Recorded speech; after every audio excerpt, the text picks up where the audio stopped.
Welcome to Intimacy Play, a podcast by Pleasy Play. We host open discussions with world-leading experts on couples, sex, and intimacy, so you can build a more exciting, fun, and intimate relationship. I'm your host, Mikaela Silva. Hi, everyone. Today I'm joined in this episode by Taylor Ryan. She's a successful content creator on OnlyFans and founder of SXCreators, a video-based mentoring service that provides you with all the knowledge you need to create a successful and sustainable adult platform. Welcome, Taylor. Hello, thank you for having me. You're so welcome.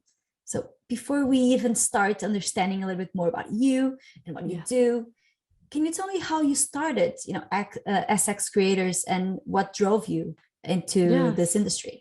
Absolutely. So the reason why I started SXCreators is because when I first started about 4 years ago on OnlyFans, I realized that there was no support, there was no guidance, no one knew what the fuck they were doing. And you just kind of got to this point where it's like, I need to help people. And I had a one-on-one mentoring service going on. And a lot of people started to become quite interested in that. And I couldn't help everyone because it was too much work. There was too many people. It was something that I really struggled to keep up with, but I knew that these people needed the help and I knew that I had the knowledge to do that.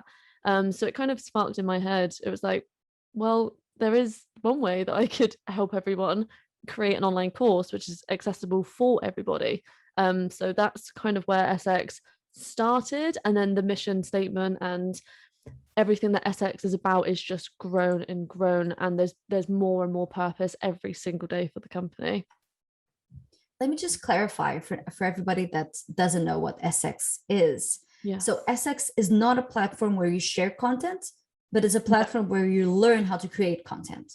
Yeah, and it's not even just learning how to create content. SXCreators is to teach you the fundamentals of what it takes to be a creator, because it's so easy for people to just say, oh, I'm going to start an OnlyFans. That's great, that's amazing, it's empowering, I'm glad that people want to do that, but let's teach you how to do that and what it actually takes to do that. You don't just take a picture and post it, you don't just take a picture and sell it.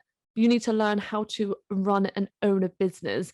That's how you'll be successful, but people don't know that. So it's teaching creators the fundamental basics, which in turn will teach people on the outside world that don't do this in the industry what actually is included and how much work actually goes into being a creator. I think that's very well explained, because I believe that a lot of people assume that being a content creator is just creating content. But then when I was looking into the course that you have, you include sections about accounting, about marketing, about logistics, and basic fundamentals of running a business, like you were saying. And that's really very enlightening, I would say, for most people. Yeah, because like you mentioned then about accounting, like people forget that it is a job. It is a job. And what do you have to do with jobs? You have to tax yourself. If you are self-employed, you have to pay tax. And people forget that content creators have to pay tax because it's a real job. So we partnered with a tax accountancy firm called Nephos, and they basically do all of my taxes. They do all of SX taxes, and they will do any creators taxes, because there's not that many people out there that will do creator tax because there's such a stigma behind it still. But they've come on board basically, and they do the videos for us. So when it comes to accounting and tax advice, it's not coming from me. It's not coming from just my experience. It's coming from professionals. So it's really important to kind of let people know that it's actually a big organization. It's a big deal. And SX it's not here to just teach you how to post a picture. It's to teach you how to be safe running a business and not get caught out. Because like I say, if people forget that it is a real job and they don't do their taxes, that's gonna sting them in the future. And I do think it's so important, because not only do people forget, but it also makes the job a legitimate business, right? It's not just posting pictures, like you were saying. Yeah, exactly. And when you said about the marketing and the personal logistics, so with the marketing, they could have the best OnlyFans account. It could literally be like you subscribe and you're like, wow, this is everything I've ever wanted out of porn and nudes and sex. But if no one knows about your platform, it doesn't matter. So that's why we teach the marketing side of it. And in the personal logistics, people forget about how their families will react and how their friends will react. And we basically just teach people, and this is from my own personal opinions and my own experiences, but we teach people how to deal with that and how to bring up the conversations and what you should listen to and what you shouldn't listen to. But again, people forget that this is all part of the job because of the stigma around the industry. Oh, I hadn't realized what personal information you were talking about. It makes total sense, how to talk to family and friends about it. Yeah. And talking about that, how did you initially get into creating adult content on OnlyFans? So basically, when I was 18 years old, I was actually planning on going into the army.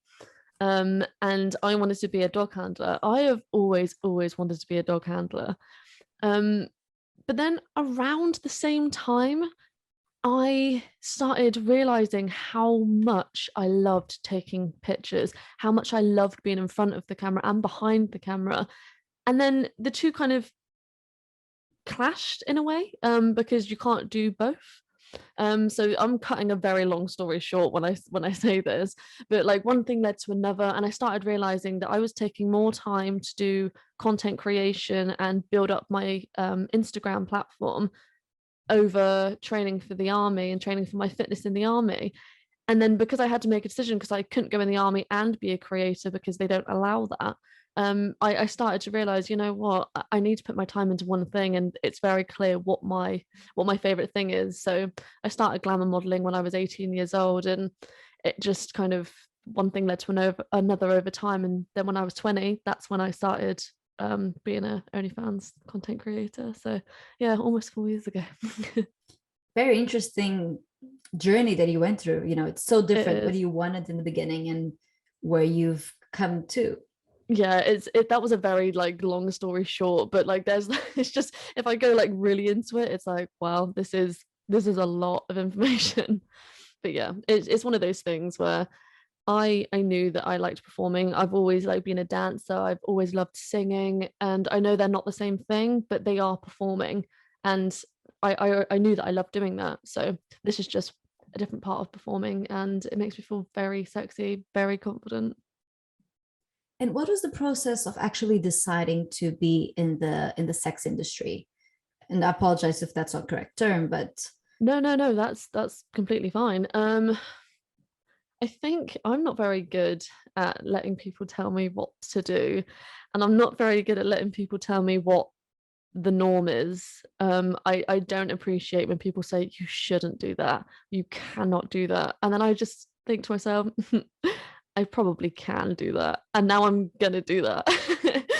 So I think in like a spiteful kind of positive turn, that's probably what got me to be like, actually, I'm gonna do that instead. I like that. I feel exactly the same. If somebody tells me you can't do it, I'm like, I think I'm going to prove you wrong. Yeah, thank you for that. That's the only motivation I needed. Exactly. I hope my mom's not listening to this because she'll say, yeah, exactly. Yeah, she's right. So, what was the process of actually building a brand and an audience on OnlyFans? And how has that changed over time? Yeah, so when I first started, of course, no one knew what OnlyFans was, and I had about 1,000 followers on Instagram, so I, there wasn't like a massive audience for me to be able to promote to. Um, what I did was is that I started learning algorithms with Instagram. I started to learn what social media platforms allow you to post what, and I started putting my time and my efforts into them. I researched hashtags and how to actually use the platforms to get your page out there. And over time, my page started growing. And because I'm not going to say one of the only people, but because there was a very few creators, my page stood out quite a lot because I was posting sexual content, but obviously within a reason, because Instagram is a massive bellend when it comes to what you can and can't post. And yeah, I suppose over time, people were starting to be like, oh, what is OnlyFans? And oh, why is she posting like that? I kind of like it. Of course, I'm talking specifically about men. It was starting to become one of these things where it's like, this is a creator that I can actually speak to personally and they're creating sex content. So yeah, I suppose it was a combination of being one of the only people at the time that was doing it and being able to understand and learn my audience. Again, it's all about business. It's all about business. But over time, Instagram has got a lot more sensory when it comes to what you can and can't post, because posting a bikini picture is almost detrimental to your page. And TikTok is, I found to be one of the best platforms to use for organic reach, because now you can post videos and they can go viral, and you could literally just be there shaking your tits a little bit. Again, the sensory is incredible for TikTok. Like, they will ban you for pretty much anything. But it is a very, very good platform to use to funnel customers from TikTok to your Instagram, to the link in your bio, to your OnlyFans. So yeah, over time, it's just been a case of figuring out your audience, learning the softwares, and using it to the best of your ability. Oh, wow. You were talking about, censorship on social media. And actually our account, the Pleasy Play account, was blocked on Instagram. And we had absolutely no nudity, nothing. So it's not like, yeah, you were, infringing a little bit on the rules. No. And we don't know why we had to create a new one. So it's awesome. Very happy about it. Yeah, no, it is incredible. I can't believe how against sex workers the social media world is. I mean, not TikTok, Twitter is incredible. Twitter is incredible for creators who can actually post their content. Like, that's the best place, other than places like, Telegram and Reddit. But Twitter, the more known one, the one that everyone uses, that's basically the only place now where you can post your stuff without getting censored. So yeah, I don't have an answer as to why Instagram are doing that, especially to your page. But as soon as you mention the word sex, it's like, what? Excuse me. Absolutely not. It's like, where are people going to learn about it? Because they go on Pornhub and they think that's what you do. They think that is what sex is, but it's not. Thank you. It's companies like Pleasy Play. It's companies that want you to have a sexual and intimate connection with your partner, not deep throating you and double penetration. That's not sex. That's putting on a show. And thank you for saying that, because it's so hard. And I wish we could talk to people that are within the social media industry. But why do you ban people that are talking about content? They're explaining that sex is not just penis and vagina, that it's a lot more, that it's about intimacy and connections, right? It's sad. And thinking about content as well, do you think OnlyFans is just about, nudity and showing off attributes, or is it a lot more than that? And you can also talk about intimacy and wellness within OnlyFans. Yeah, I think OnlyFans is so much more than just posting pictures and posting sex creation content. It's about having connections with fans. It's about, because creators aren't just content creators, they are therapists, they are friends, they are so much more. I have people that come over to my page because they don't feel safe having a fetish unless they come over to someone that they can trust. And I'm one of those people. And then they can explore their fetish and they can explore what they like in a judgment-free zone. So it's more than just pictures, it's more than just videos. It really is a platform for people to just be them freaky selves. And like I say about therapists, like, some people don't want to talk to their friends. They don't want to talk to their family members if they're feeling sad or low. I get customers that come to me and we just chat. I just make them feel better. We just have these conversations that they don't feel that they can have with anyone else. So yeah, OnlyFans is so much more than surface level. It can be almost like a form of therapy. It is. Like, it really is. Like, some days I really do feel like I'm people's therapist, and I don't mind. Like, that's what I love so much about the job, is that I'm able to make someone feel safe and secure on my page, that they can talk to me about anything they need to. That's very interesting. Talking about being a therapist, I've shared this with one or two people, but I haven't really shared this on the podcast. The other day, my regular delivery guy comes to my office to deliver some products, and he was like, "What do you do for a living?" and I was explaining what I do with Pleasy Play. And this is, let's say, a 60-year-old man. He was so excited about it. And the next 30 minutes, he's like, you have time, right? Because I do. Well, this is what's going on with me. My wife doesn't touch me. We're in different rooms. Before, I couldn't see a gay man. Now, the other day, I actually went to a bar, and I was talking to a beautiful woman, the most beautiful woman I've seen in my life. And then she invited me over. I was super happy. I was almost at her apartment. And all of a sudden, she turns to me and says, you know, I'm a guy, right? I'm a transvestite. It's like, oh well, what the hell? Let's do it. Yeah.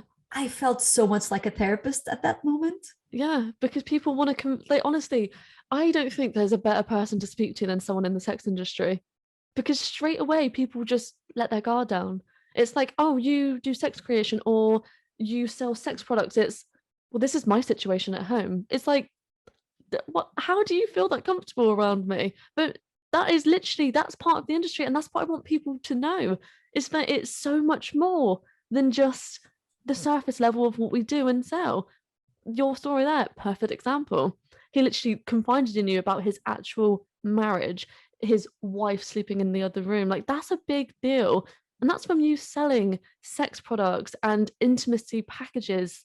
And that's just from that. It's incredible. It felt very, I would say, a little bit weird because I wasn't expecting it, but it felt also very heartwarming to be able to help this person. And I actually ended up offering him 2 products, saying, try this, try to do this with her. Maybe this will help, regain your intimacy. And he was so happy, leaving my house, my office, but with those products. And I could feel, how heartwarming it felt because somebody actually listened to him. Yeah. Oh, I love it. Honestly, that's a perfect example of what the industry is. It's so much more. Exactly. And I want to talk a little bit about content. And because we do talk about relationships and about partners, do you create your own content? Does somebody assist you? Do you have a partner assist you with your content? Yeah, so I do have a partner, but I do a lot of the content by myself because obviously I've always done that. Like, I've always created my own content. I've never needed help with anyone doing it with me or for me, other than, my sister or my friend taking a picture of me in the car or something. Like, that's as far as it goes with people helping me. But no, my partner does get involved in my content, and we do boy girl content together, which is, I love it. I absolutely love that. How different does it feel to do content with him? So specifically thinking, that you do content, is it like more of a performance when you're doing content with him? Or do you feel that you're sharing like an intimate moment of your life with your fans? It's 100% work. Like, we have a very strict kind of rule about doing content together. If we're recording content for my OnlyFans, that's for my OnlyFans. It's a show, it's a performance. It's like, how good this angle looks, and what do you think the fans are going to think about this? There is no like intimacy, but of course there is, because he's my partner and we're having sex or we're doing sexual things, but it is all work. Because I think a very, very important thing for people to know is you need to have that intimate time with your partner away from a camera where you're going to be selling that content, because the lines can get very, very easily blurred. And then you start losing interest in having sex with your partner because you're doing it for work all the time. And then you start thinking to yourselves, and it starts to ingrain in your relationship, are we having sex because we have to, or are we having sex because we want to? Interesting. And do you think that if you share like a more personal aspect of that, of course, if you wanted to, that your fans would be more interested on, or is it because you don't want to share that intimate part? Well, the thing is, the fans don't necessarily know the difference, because the performance is intimate for them, but on a personal level for my relationship, it's not. So the fans are getting the intimacy, they are getting the sex, the love, the foreplay, they're getting all of that, but they don't know, well, I've outed myself now, but they don't know that that is work for me and my partner. That is very interesting, because I understand that that work is work, and if it's sex or if it's something else, it's still work. It still feels like you are reaching a goal, right? Exactly. Yeah. Yeah. Because you're creating a product. Like when you're filming, you're creating a product. You're going to be selling that. You're going to be editing it and selling it. You're not thinking in that moment like, oh, I love you so much. This is literally the best sex we've ever had. It's God, I'm gonna really fucking be able to sell this. And of course, it's a business. Yes, Exactly, it's a product. exactly. And what advice do you have for people that uh, either film with your partner or might have an interest of filming with their partner? Yeah, I would definitely suggest communicating first. Like I said about us having our intimate time and us having our work time. I would definitely set boundaries. What are you comfortable having in the shots? What is he comfortable having in the shots? What are you comfortable talking about and actually doing instead of filming it, doing it, and then them feeling violated and then feeling, oh, actually, I don't necessarily feel that comfortable with that. You don't want to turn sex into a conversation that makes you both feel uncomfortable. You want it to be a very, very open situation. And the first thing you have to do is communicate what that is. And have you had a partner in the past that wasn't accepting of your sex work? No, because I never let someone into my life like that if they don't accept it in the first place. Like I never let myself get there. And there's always warning signs. It's always, oh, you're doing that, or no, I'm not helping you with content, or no, don't do content while I'm in the house, that type of stuff. You've got to look out for that type of stuff because that means they do not support you and they are uncomfortable with what you do. And if you continue a relationship with them in turn, that's going to be a, a problem. It is going to be a negatively impacted problem in your relationship. I love how you answer that. So you don't even put yourself in a position where you allow yourself to be uncomfortable or to have a partner that's uncomfortable with what you do, right? Exactly. That there's no point. If this is what you want to do, if this is the career that you want to go down, why would you let a single person stop you from doing that? And that's not just partners, that's parents, that's friends, it's distant relatives, it's anyone that could have an impact in your life, but you want to do this. It's you've got to differentiate the difference between the socialization idealization that people shouldn't do this job. You have to take yourself out of that and think for yourself. And if that means pissing some people off, including partners, well, you've got to be selfish in life if you want to, if that's what you want to do. But again, this is only if that's what you want to do. You've got to do you, right? Exactly. You've got to do you. And I'm sure you're going to have so many interesting tips for us. What would you suggest to spice up a relationship? So I I love don't your know whether laughter. this It's so good. I don't know whether this is like fully legal, but if you're like at events together, like try and like sneak off for a little bit and have Hmm. some time to yourself. This doesn't have to be intercourse. This doesn't even have to be foreplay, but just having like a sexual connection in a place that you shouldn't necessarily have it. I always find that really helps spice up a relationship. Or you being on one side of the room and then being on the other, and you both having this sexual social cue with each other. It's just only you two know what that means. You're giving each other that look. If you kind of have that, you'll be looking at each other at an event. No one knows what the fuck you're doing, but you're looking at each other like, I'm gonna absolutely fuck your brains out when we get home. Like, you're so done. That's And such a hot tip. Oh, I love oh, it. oh, it's yeah, it's a good one. It's a very good one. I do very much enjoy it. Whenever I go to an event, I'm literally just like, yep, this is happening. Can't wait for my sexual cue. I have a friend, she usually tells me that when they go to an event, he usually texts her saying, go to the bathroom, take off your knickers and give them to me. I Oh, just find that see, really hot.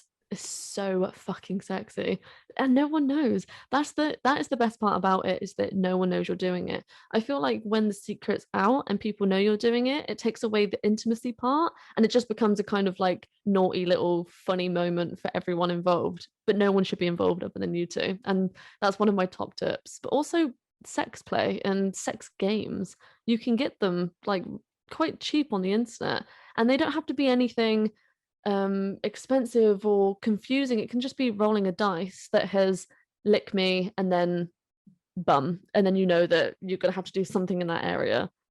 It's so easy, but it really does spice up the relationship. We can help. We can help with the box and the challenges, by the way. Exactly. There you go. You've literally, you guys have got it. I'm coming up with the ideas of what I do. You guys have the product.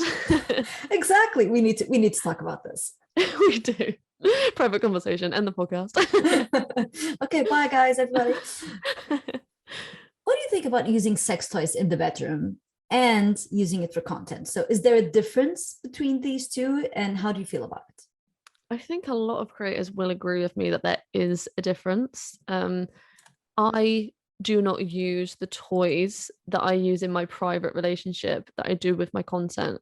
I have my personal toys that I use with my partner, and that will be our fun time. This is our favorite wand. This is our favorite butt plug. Like, this is what we use because that's our time together. And then you have separate toys where it's, this is what's going to be easy for content. This is how I'm going to be able to like stick this on the wall, bounce on a dildo. You don't necessarily have to do that with your partner unless you're into it. So you do have different toys for different situations. And yeah, I think a lot of creators will agree that it's not the same. But you still use it in your personal time. So it's interesting that you still think that even for your personal time, it spices things up and it makes it even more sexy. Yeah, absolutely. I think a lot of couples have a problem with using toys in their relationship. All girls or all guys want to, but they don't want to emasculate their partner, especially men. Obviously, I'm talking from my own experience. And I think that's something that really needs to be spoken about, and it needs to be a lot less taboo. Bringing toys into a relationship and into your sex life is life-changing. Like, I didn't do it with my past partners because they were the emasculated type. They wouldn't want to have the toys, which is fine. And I was fine with that at that time. But now I've brought them into the relationship that I have now. Wow, it's fucking life-changing. Like, it really spices things up. And not even just spices things up as in like not being vanilla anymore. It just brings you closer together. It gives you much better orgasms. Yes. And, I love how you brought the subject up, because I was having this conversation yesterday on an Instagram live with Habib. And some men do feel emasculated about this, about the sex toys. Do you have comments from fans? And this is like directed more to the male fans, that tell you that they don't want to see a sex toy? Or is it okay when there's, like, for them, let me rephrase this, or when they're seeing content, they like seeing a sex toy, but they don't like to use it in their personal life? So I think with my fans, the feedback that I've got is a lot of them love the boy girl content. So there isn't any toys involved, and it is just penis. Because obviously when they're watching it, they're imagining something else. They're not imagining him, they're imagining me and them. So I think, yeah, a lot of them do actually prefer to not have the toys. But then again, it's probably like a 60-40 split, because I've also had feedback where it's, oh, I don't want to actually see the penis. Like, I thoroughly enjoy watching you play. I thoroughly enjoy watching you with toys. I would love to see that in person. I would love to be doing that to you. Like, so it is quite a probably a 60-40 split. But to answer your question, I think majority of people do prefer to not have the toys. So again, I don't know if that's down to emasculation or what, but yeah, I strongly suggest using them. That just makes me a little bit sad, because when I started using toys with my partner, it really made a difference. And this is not a substitute element, this is an accessory, right?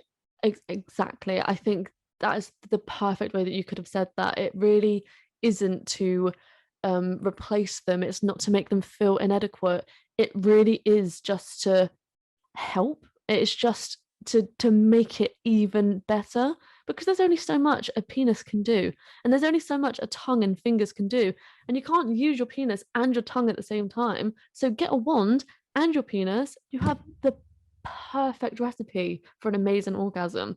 But again, I think exactly what you said, people don't see it as an accessory. Well, let's hope we're changing somebody's mind, and people are not Yes. now Google searching for something, or for on Pleasy Play Yeah, to Pleasy Play, spice I've things got up. you absolutely covered. I've seen the boxes. I know, they're amazing, especially because they're personalized to you Yeah, I love that part. and to what you want. Mm.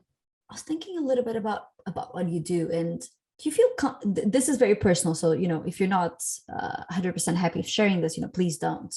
Do you feel comfortable when people say, I wish I was there with you, I wish I was your partner and not the person that you have on your content? Does that make you feel uncomfortable, or does that even make you feel good because you're achieving the goal of making somebody happy? Yeah, I think so. There's two answers to this.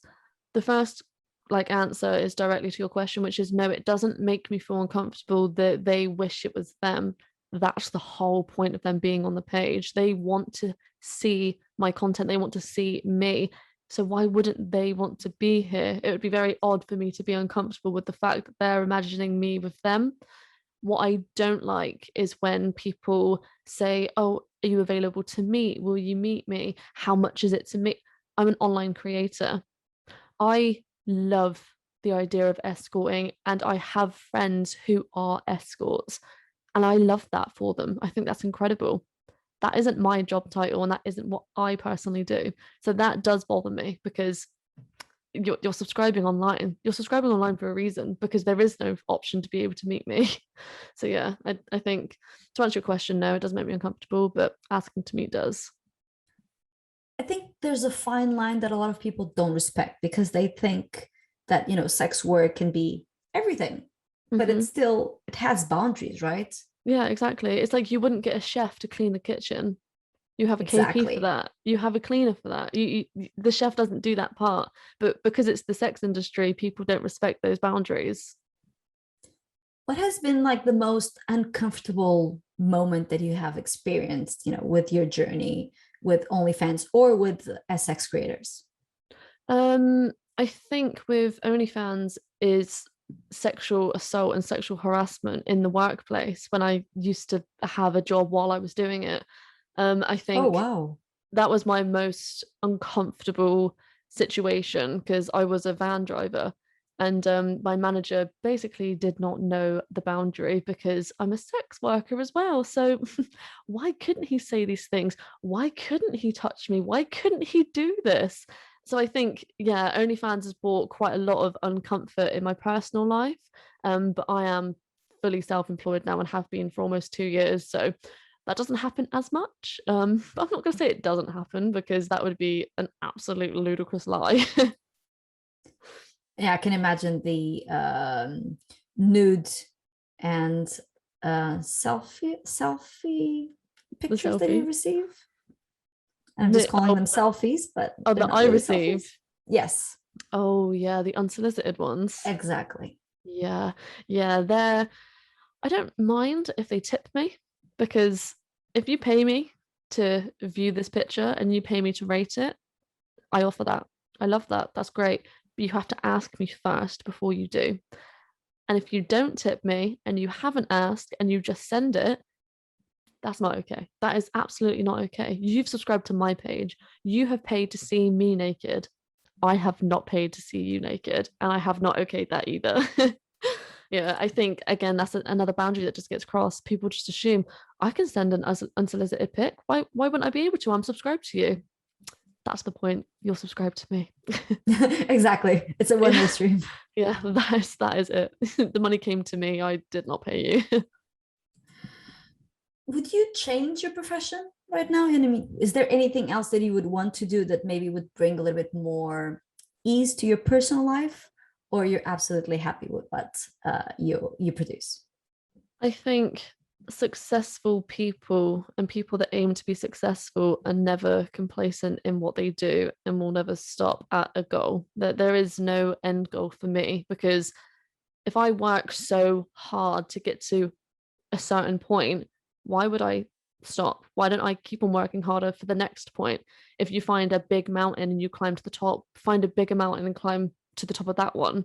Where do the goals end? They're endless. And I think successful people have that mindset where there isn't like a, oh, I'm completely happy. I don't think, for me personally, I don't think I will be. I think I'll be happy when I'm retired and I've done, all of the main goals that I want to achieve, which are changing the way that the industry is looked at. It's being able to give all of the advice, the guidance, the help, and the support to every creator out there that wants to either be a creator or currently is. and doesn't know how to get to the next step in their journey. I think once I've accomplished them, I won't be completely satisfied, but I'll be happy. But I don't want to change industry when that happens. I want to grow in the industry, maybe be a sex therapist or something similar. But yeah, to answer your question, no, I wouldn't change the industry. I fucking love it. You're such an inspiration, because when you look at what you've done in so little time, I mean, you were running already a successful business on OnlyFans, and you were growing, and you could have just, air quotes, just kept doing that. But you created SXCreators. So you created a way for people to be successful with you and to help them. And to be honest, I think the price that you charge is very fair. I can't say it's cheap or expensive. I think it's fair. I think that's the right word, because you provide so much for the amount that you're charging. Yeah, because the thing is, I wanted SX to be accessible and affordable to everyone, which is why I've got the 3-month payments option as well. So it's not just one big chunk if someone can't afford it. But in the same breath, how do you expect someone to teach you everything they know about the industry inside and out on a platform for free? You wouldn't expect a lawyer to do it. You get half an hour with your lawyer of free time until they start charging per hour, or you've got a PT. PTs do not learn the skill and then teach you for free. So I think I set the price at as affordable as I possibly could make it for customers, but also fair enough that I can sustain the company and I can keep the company going and grow the company to help more and more people, because that's the end goal. But if I sell a product and I don't make any money from it, how am I supposed to help more people? Exactly. And that's I think what everybody should understand. It's value for money. Yeah. And it's a business, and you have to feel comfortable with what you're providing and what you're getting, right? Yeah. And do you think that SX can be for other types of content providers, or just related to the sex tech industry? So it's funny you say that, actually, because what we teach on SXCreators, although my niche is OnlyFans, if you were to just ignore the fact that I'm talking about the sex industry and I'm talking about OnlyFans or any other adult platform, you could actually put all of the skills and the things that I teach into running any business. Because at the end of the day, what we're teaching is how to run a business. It just so happens that my niche is in the sex industry. Because that's what I thought when I was looking at the program. I was like, maybe I could benefit from this, a lot of things that I was learning. Yeah, exactly. Like it really is. It's so versatile. Like you could really implement pretty much anything that I teach. Just forget that I'm talking about the sex industry. That's it. You're learning how to sell a product. And just FYI, if you want to learn more about this, you can find everything on SXCreators.com. You can see the full program, what's included. And I can tell you that it's a really good value for money, because I've seen the program. Thank you so much. Taylor, something that we love to ask our guests, and this is more related to intimacy. How do you keep your relationship open, exciting, and intimate? And I think this is a particularly special question for you, given that you have exposure. Yes. Yeah. I think the way that I keep my relationship intimate and exciting is, for one, I don't post him on social media. I don't feel any need to post him on social media, and he feels exactly the same way. I like the fact that I've got an online sex persona. I like that. He likes that. It's a place where people think that they're going to be able to get me and have a chance with me, but they never will. And my secret, which isn't a secret because I don't say I don't have a partner, is that they never will be able to have me, and he does have me. So I think a big tip is to just, a personal life and a private life is a happy life. That's my first tip for that. And that's always how it's been in my relationship, and it works very well for us. Obviously, there are going to be some relationships where that doesn't work, but I think that's down to jealousy and insecurity. You need to, if you're going to be in this industry and you're going to have a partner, that insecurity is going to have to be spoken about. It's going to have to be out in the open, and it's going to have to at some point be worked on and gradually go, because if you're going to be in this industry and you're going to be insecure or jealous, it will not work. It just will not work. That is my personal opinion on this. It's happened before. It's something that is not worked for me. It's not worked for quite a few of my creator friends. And yeah, a massive tip is to work on that insecurity. I love your tips. Where can everybody learn more about you, your content? Where can they find you on social media? Or they can go on to my Instagram, which is _life of Taylor.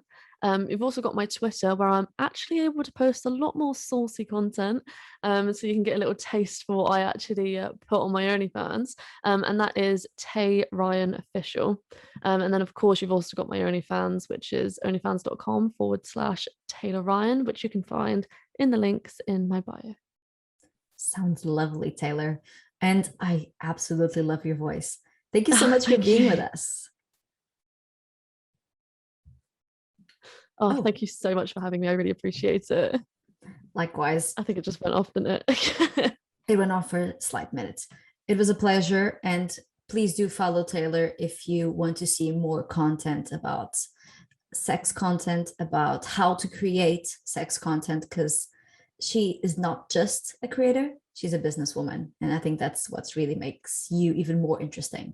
Thank you. Yeah, that's so lovely to hear. Like, I'm just like smiling. That's just lovely. Thank you. I wish we had video, right, on the podcast. I know you'd see a massive grin. It was a pleasure. Thank you, Taylor. Thank you. And that was Intimacy Play. We hope you enjoyed it. To find out more about Pleasy and how we can take your relationship to the next level, visit pleasyplay.com. Then also make sure to search for Intimacy Play in Apple Podcasts, Spotify, or Google Podcasts, or anywhere else podcasts are found, and click subscribe so you don't miss any future episodes. On behalf of the team here at Pleasy, thank you for listening.